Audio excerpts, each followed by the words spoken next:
नमस्कार साथियों, आज हमारे साथ हैं महिला आयोग की पूर्व अध्यक्ष लता वानखड़े जी और हाल ही में भारतीय जनता पार्टी ने उन्हें एक महत्वपूर्ण जिम्मेदारी सौंपी है, वो है प्रदेश सचिव की।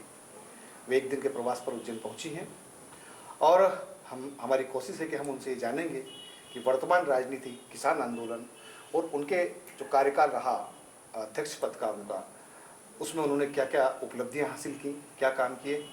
तो हम मुखातिब होते हैं लता वानखड़े जी से। नमस्कार लता जी। कैसा लगा, सबसे पहले बताएं, उज्जैन में आना? उज्जैन महाकाल की नगरी है। उज्जैन में आके तो हर किसी को बहुत अच्छा लगता है, हमें भी बहुत अच्छा लगा। पहले भी कई बार आना हुआ और आज कल इंदौर बैठक थी, उस परिप्रेक्ष्य में इंदौर आना हुआ, तो फिर सोचा महाकाल के दर्शन कर लें। चलिए, स्वागत है आपका जी। तो आप ये बताएं कि आप 3 वर्ष तक मध्य प्रदेश के अंदर महिला आयोग के अध्यक्ष रहे, एक बड़ा महत्वपूर्ण पद जी हाँ, है ना। और मुझे जहाँ तक याद आता है कि इन 3 सालों के दौरान हमने जो कुछ पढ़ा, और उसमें कितनी सच्चाई है तो हमें पता नहीं है, लेकिन पिछले कुछ वर्षों के दौरान उसमें आपका कार्यकाल भी शामिल है। मध्य प्रदेश में महिला अपराधों को लेकर बेहद चौंकाने वाले परिणाम और नतीजे ये आए कि यहाँ पर पूरे देश में सबसे अव्वल रहा। तो क्या वजह रही और उन तमाम जो वजह रही उनको आपने क्या उनका मूल्यांकन किया, और अगर मूल्यांकन किया तो उसके लिए क्या कदम उठाए? ये मैं उस दौर की बात कर रहा हूँ जब आप 3 साल तक वहाँ पर रही। तो प्लीज़ बताइए कि उस दौरान आपने क्या क्या किया। देखिए, जहाँ तक मैं अपराधों की बात आप कर रहे हैं, तो अपराध पहले भी घटित होते थे और उस काल में भी हुए, लेकिन जैसा कि आपका प्रश्न है कि अपराध ज़्यादा हुए, कुत्सित मानसिकता के जो लोग रहते हैं वो अपराधों का अंजाम देते हैं, क्योंकि किसी की मानसिकता को बदलना बहुत मुश्किल काम होता है। फिर भी मध्य प्रदेश की सरकार कहें चाहे महिला आयोग रहें, हमने वे सारे प्रयास किए जिससे हम महिलाओं को सुरक्षा दे सकें, उनके हित के लिए काम कर सकें और ऐसे अपराधियों को दंड दे सकें। महिला आयोग की सबसे बड़ी उपलब्धि तो ये हुई कि हमने जो अनुशंसाएं की मध्य प्रदेश शासन को, उन्होंने उस पर प्रॉपर अमल किया। जब ये घटनाएं घट रही थी, छोटी बेटियों के साथ इस तरह के केस हो रहे थे, उस समय हमने मध्य प्रदेश सरकार को जो अनुशंसाएं की थी कि इसके लिए कोई सख्त कानून बनना चाहिए और इस तरह की घटनाओं को अंजाम देने वाले लोगों को, जो एक साधारण इंसान, मानव तो किसी श्रेणी में नहीं आते, वे लोग दरिंदों की श्रेणी में आते हैं, उनको मृत्युदंड दिया जाना चाहिए। और वास्तव में हमारे प्रदेश के यशस्वी मुख्यमंत्री माननीय शिवराज सिंह चौहान जी ने एक कानून बना दिया जिसमें यदि 12 वर्ष की तक की बेटियों के साथ कोई इस तरह की घटना को अंजाम देता है तो उसको फांसी की सज़ा दी जाएगी। और ऐसे मामलों में अभी तक मध्य प्रदेश में 68 लोगों को फांसी की सज़ा सुना दी जा चुकी है। मेरा यहाँ पर एक सवाल ये भी है कि ये जो मापदंड तय हुआ आपके कार्यकाल में, भारतीय जनता पार्टी सरकार को आपने अनुशंसा की और इसके बाद बीजेपी ने ये माना भी सही कि महिलाओं को लेकर जो अपराध हो रहे हैं वो बड़े जघन्य हैं और जो लोग अपराधों को अंजाम देते हैं वो कम से कम इंसान तो है नहीं। बिल्कुल। लेकिन ये मापदंड के 12 साल की लड़की के साथ में कुछ होगा तो आप उसको फांसी देंगे, और अगर 14 साल की लड़की के साथ में कुछ होगा या 15 साल की लड़की के साथ, तो ये जो डेफिनेशन है आपकी, ये हमें उस समय भी समझ में नहीं आया था और आज भी समझ में नहीं आया कि आप बेटियों को इस किस मापदंड से आप तोल रहे हैं, कैसे? ये मतलब ये जो भी सरकार रही हो, हमारा किसी से विरोध नहीं, लेकिन ये मूर्खतापूर्ण निर्णय कहते हैं हम तो, सरकार के इस निर्णय को हम मूर्खतापूर्ण कहते हैं। जनता ने भी इस बात को लेकर कहा और ये विरोध के स्वर उठे कि आप 12 साल की बेटी को अगर बेटी मानते हो तो 20 साल की जो बेटी है अगर उसके साथ में रेप होता तो वो बेटी नहीं है, उसके साथ जो बलात्कार करेंगे उनको फांसी नहीं होना चाहिए क्या? तो ये 2 अलग अलग तरह की मानसिकता, और ये जो आप लोगों ने डिफाइन किया इसको, उसके पीछे क्या कारण है? देखिए, एकदम अबोध बालिकाएं जो कुछ नहीं समझती, बिल्कुल छोटी बच्चियों के साथ उस समय बहुत ज़्यादा इस तरह की घटना घटित हो रही थी। ऐसी भी कई बेटियों को हम खुद जाके देखें, आयोग अध्यक्ष होते वाले कार्यकाल में ऐसी 2-2 वर्ष की बेटियों को हम जाके मिले, हमारा कलेजा बाहर आ गया जब उनको देखा, इतनी छोटी बच्चियों के साथ ऐसे व्यवहार। देखिए, कानून है, इनके लिए भी कानून है, जो बड़ी बेटियों के साथ इस तरह का, महिलाओं के साथ जो अपराध घटित होते उसके लिए भी कानून है। लेकिन जो अबोध बालिकाएं जो कुछ भी नहीं जानती, जिनका कुछ उस वहाँ से कुछ लेना देना नहीं है, वैसे लोगों के साथ यदि घटना को अंजाम देते हैं तो उसके लिए ये इतना सख्त कानून होना बहुत ज़रूरी था। और मध्य प्रदेश की सरकार ने चूँकि हम लोग की अनुशंसा पे वो कानून बनाया, आगे भी हमने और अनुशंसाएं की थी, उस पर भी अमल हो रहा है। माननीय मुख्यमंत्री जी से निरंतर बात भी होती रही कि इस कानून का दायरा और बढ़ाया जाना चाहिए।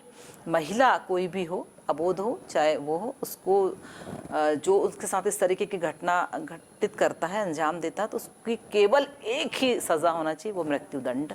तो वो महिला आयोग उसके ऊपर महिला आयोग ने काम किया है। चलिए, आपने अच्छा काम किया, उसके लिए आप साधुवाद की बात है। अब आ जाते हैं आपके राजनीतिक जीवन को लेकर। जी हाँ। तो अभी हाल ही में भारतीय जनता पार्टी ने जो कमेटी गठित की है, जो टीम गठित की है, उसमें आपको भी स्थान मिला है। प्रदेश सचिव जैसे महत्वपूर्ण और जिम्मेदार पद पर आप आसीन हुई हैं। और इस पूरी टीम में जो है वो महिलाओं को जो नेतृत्व करने के जो मौके मिले हैं, उसमें आप भी शामिल हैं। तो भारतीय जनता पार्टी इन दिनों जी हाँ।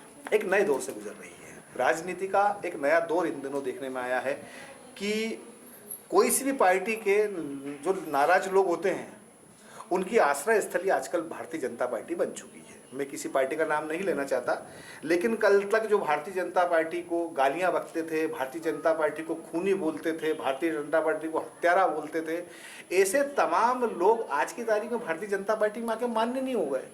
ये जो मतलब ये वो जो विचारधारा का जो बिल्कुल कोई विचारधारा का मेल मिलाप नहीं, ऐसे लोग आपकी पार्टी में आते हैं और आकर जो है बड़े पदों पर भी आसीन हो रहे हैं, बड़े जिम्मेदार पदों पर आसीन हो रहे हैं। इसके बारे में आपका कुछ कहना है? भारतीय जनता पार्टी मूल्यों पर आधारित राजनीति करने वाली पार्टी है।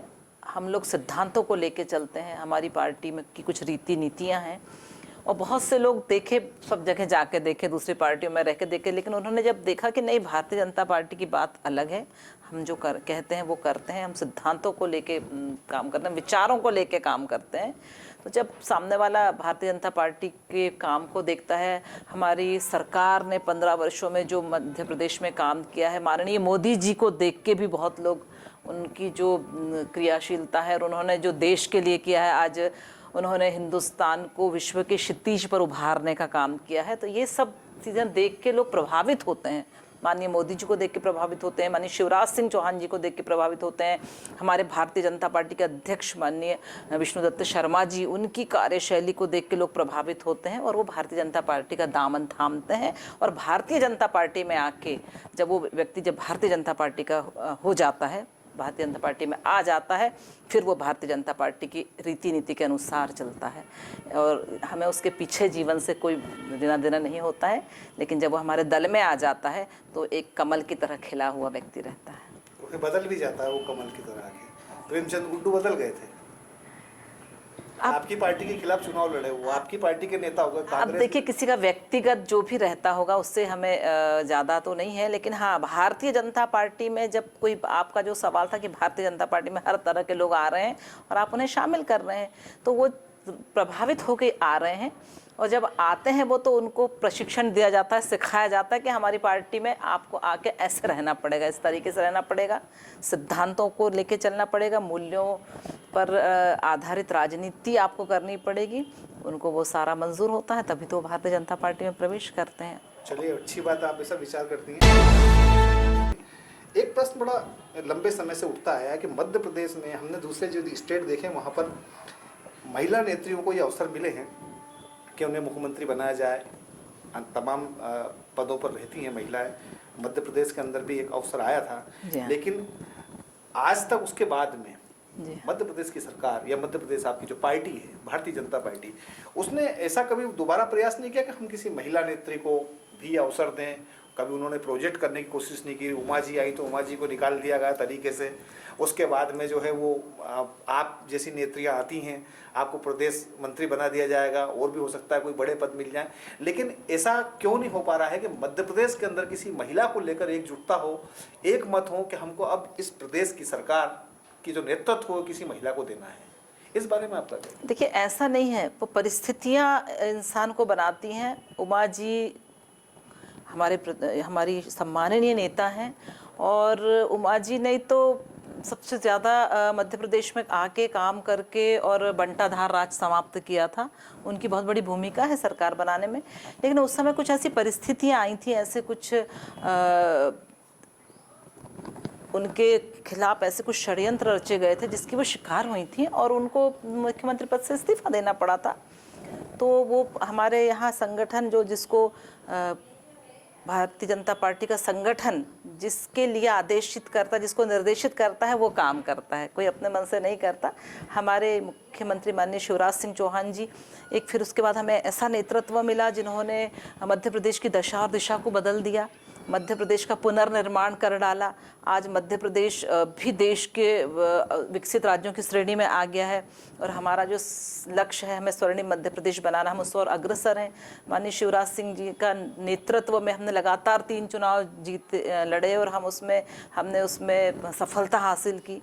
तो उस तरह जिनके नेतृत्व में हम चुनाव लड़ते हैं, फिर उनका नेतृत्व लोगों को बहुत अच्छा लगता है और वैसे भी वो जननायक बने और लोगों की मंशा के अनुसार वो लगातार मुख्यमंत्री बनते चले आ रहे हैं। ये जनता की सरकार बनना चाहिए। देखिए, तोड़फोड़ की बात नहीं है, राजनीतिक परिस्थितियां ऐसी बनी। माननीय ज्योतिरादित्य सिंधिया जी हमारे साथ आ गए और आपने देखा ही है 1.5 वर्ष में जनता बहुत व्याकुल हो गई थी। कमलनाथ जी की सरकार में आपने देखा है कि किस तरह से सारी योजनाएं बंद हो गई, किस तरह से काम रुक गए, सारे विकास अवरुद्ध हो गया। उससे जनता भी नाराज थी और जब माननीय ज्योतिरादित्य सिंधिया जी अपने विधायकों के साथ आए, हमारा बहुमत हुआ और हम पुनः सरकार में आ गए। तोड़फोड़ की तो बात ही नहीं है। आपके लोगों को छोड़ दो, ऐसा नहीं है, उनका भी हक बनता है, क्योंकि वो जब हमारी पार्टी में, इसलिए हमारी सरकार बनी। तो ये सामंजस्य से हुआ, ऐसा कुछ नहीं कि हमारे लोग नहीं और उनके लोग नहीं। जब वो बीजेपी में आ गए तो वो बीजेपी के लोग हो गए। अब फिर ये संगठन ने तय किया कि किसको। तो ये भी जाता है कि जो है वो शिवराज सिंह चौहान जो है मजबूर है, क्या करे बेचारे, वो ज्योतिरादित्य सिंधिया की बात माननी पड़ेगी, उनके मंत्री बनेंगे इसे। जी नहीं, ऐसा नहीं है, मुझे ना ऐसा कुछ है, ऐसी कोई बंदिशें नहीं है। संगठन जो तय करता है, हमारा राष्ट्रीय संगठन, प्रादेशिक संगठन जो तय करता है, उसके आधार पे सरकार और सत्ता में लोगों को स्थान दिया जाता है। चलिए, एक आखिरी सवाल और आपसे। अभी हाल ही में हमने कल सुना है कि वी.डी. शर्मा जी ने कहा है कि अब हम जो है युवाओं को भारतीय जनता पार्टी के में ज़्यादा अवसर देंगे, खासतौर से निकाय चुनाव को लेकर उन्होंने बात कही है, उसी परिप्रेक्ष्य में बात कही है। जी हाँ। तो अब तक ये देखा जाता था कि भारतीय जनता पार्टी में जो उम्रदराज नेता थे उनको ही सारे अवसर मिल रहे थे। जी। पहली बार अध्यक्ष ने ये बात सार्वजनिक रूप से कही है कि हम युवाओं को संभालना चाहते हैं। तो भारतीय जनता पार्टी के जो नेता हैं, ये जो नेतृत्व, उनकी आँख खुल गई कि अब युवाओं को मौका देना पड़ेगा। बिल्कुल, देखिए, भारतीय जनता पार्टी में जो सक्रियता से काम करता है उसका एक ना एक दिन नंबर लगता है। अब हमारे जो नई पीढ़ी है, माननीय विष्णुदत्त शर्मा जी, वो भी युवा अध्यक्ष हैं हमारे प्रदेश के और उनकी नई टीम भी तैयार हुई। उन्होंने हर तरीके से, सभी तरीके के लोग हैं उसमें, ऐसा नहीं कि केवल युवा ही हैं। बहुत ज़्यादा उम्र दराज तो नहीं है, लेकिन हाँ, सभी उम्र के लोगों को उन्होंने अपनी पार्टी में स्थान दिया है, महिलाओं को भी स्थान दिया है। और आगे इसी सोच के साथ हम काम करते हैं कि हम नए लोगों को अवसर दें। हम भी इस बात के समर्थक हैं कि नए लोगों को अवसर मिलना चाहिए। जो इतने दिनों से करते आ रहे हैं वही लोग यदि करते हैं तो हमारे युवा उनको कब अवसर मिलेगा। तो ये बहुत अच्छा अपॉर्चुनिटी युवाओं के लिए है, महिलाओं के लिए है कि आगे वो सक्रिय राजनीति में भागीदारी करें और चुनाव लड़ें और अपनी प्रतिभा को दिखाते हुए राष्ट्र के विकास में और राष्ट्रीय पुनर्निर्माण में अपना सहयोग दें। Thank you very much.